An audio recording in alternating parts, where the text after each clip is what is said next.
Je pense surtout que quand on regarde les problèmes de la société, je pense surtout que on est tous d'accord, il y a des problèmes à beaucoup d'échelles. Et ça dure depuis 30 ans. Honnêtement, là où il y a un gros problème, effectivement, c'est que en 30 ans, les évolutions, elles ont été commensurables. Que ça soit en Europe ou même internationalement. Il y a eu beaucoup d'évolutions. D'abord le téléphone portable, Internet, enfin, toutes les technologies qu'il y a eu, la nano, le biosynthétique, enfin, il y a eu beaucoup. Si on parle de crise, pourquoi on parle de crise? Parce que crise, c'est des problèmes financiers. Or, s'ils n'ont pas géré leurs finances depuis 30 ans, c'est pas pour autant que nous, on n'a pas payé. Nous, ils ont augmenté toutes les factures, tout ça, en passage à l'euro ou autre. Donc, si on en est maintenant en des problèmes d'argent, ben, c'est que eux ne savaient pas gérer. Et ne savent toujours pas gérer. Si maintenant, ou alors il y a trop une minorité qui a mangé dessus et pendant plus de 30 ans. Là où il y a problème, si on dit qu'une loi, on est contre, ça va pas les arrêter à faire des lois. Pourquoi ils font des lois? Pour nous diviser chacun de nous. Donc à un moment donné, il y a quelque chose qu'il faut qu'on se dise, c'est que nous, en tant que population, on n'a pas besoin d'eux. C'est eux qui ont besoin de nous. Si on réfléchit bien, si on fait toute la nourriture, tous les légumes, tout ça, et les volailles, enfin tout ça, gratuit, parce qu'on le fait en abondance, on s'y met tous à le faire un petit peu pour que ça tourne. En combien de temps on peut l'offrir à toute la population?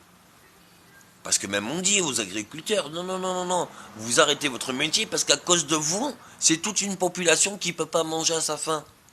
Ou alors qui paye la moitié de son salaire pour pouvoir manger. À un moment donné, il y a peu d'agriculteurs en France. Il y en a moins que toute la population. Donc si toute la population aidait les agriculteurs pour leur dire, ben, on passe plus par les multinationales ou autres pour aller acheter à manger, on va aider les agriculteurs à cultiver pour récupérer les légumes et la viande gratuitement, puisqu'on offre du travail.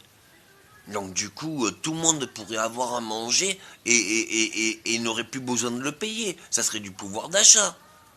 Et puis si on faisait des forages, en faisant les forages, on verrait tant il y a du gaz, tant il peut y avoir un peu de pétrole, il peut y avoir plein de gaz différents, et puis il peut y avoir de l'eau aussi. Et ça, les forages, on peut le faire euh, euh, euh, sans que ça soit toxique. C'est pas du gaz de schiste qu'on va faire. C'est juste un forage. Pour faire un forage, c'est juste comment ça s'appelle, un cylindre avec style de métal titane ou autre au bout qui tourne et qui perce la terre. Donc ça encore, ça abîme pas les sols. C'est juste qu'on regarde, on fait un trou dans le sol. Bon, tout ça, on pourrait récupérer cette énergie. Et puis ça serait déjà comment ça s'appelle, une richesse aussi. Et puis si on collectait même nos excréments dans des toiles sèches, ça ferait du méthanol. Donc on pourrait s'en servir parce que c'est un gaz qui s'enflamme, et une fois qu'il s'enflamme, il n'a pas d'odeur ou autre. Donc on pourrait s'en servir aussi des toilettes sèches avec une cuve à la maison pour faire du méthanol. Puisqu'avec des feuilles, des végétaux, ça fait du méthanol. Donc à un moment donné, même les sels du mois seraient suffisants. Ou les sels de plusieurs mois seraient suffisants. Enfin, ça pourrait être possible. Ça a été fait en Afrique, on l'a fait en Afrique. Donc à un moment donné, on peut faire des barbecues solaires aussi, puisque la réflexion du soleil et la réflexion de plusieurs miroirs intensifie le soleil. Ça chauffe bien aussi. On fait cuire des œufs sur des volcans, on peut même faire cuire sa viande sur le soleil, s'il est multiplié. Et si les panneaux solaires, il y avait une réflexion du solaire, ça pourrait aller mieux. Mais même si on ferme les centrales nucléaires, ça c'est pour l'amortissement de ce qu'avait prévu le gouvernement. Mais s'il n'y a pas de gouvernement, on peut les fermer ces centrales. Et dire que EDF, on ne veut plus être chez EDF, ils sont trop chers. On se fait des centrales hydrauliques et on a l'hydraulique. L'hydraulique, tant qu'il y a de l'eau, ça marche. Si d'un bassin de hauteur, on le fait venir à basse hauteur et que cette différence qui donne de l'énergie, on peut le remettre au début pour que ça se fasse comme une fontaine. Donc un circuit fermé qui se répète perpétuellement. Et puis l'électricité, on l'a gratuitement. Et puis même, on peut faire une pile hydrogène à condensateur. Et alternative sur du 240.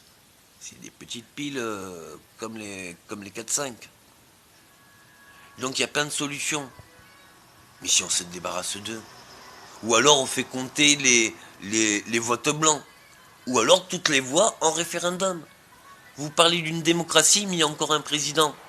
Lancer une république. Une démocratie, c'est par le peuple et pour le peuple. Mais c'est pas au regard d'une seule personne. Donc, ou on les fout en l'air, ou alors on met les points sur les i. Mais il faut faire quelque chose. Hein, le mouvement, il était désiré par tous. Alors autant qu'on se mette en marche.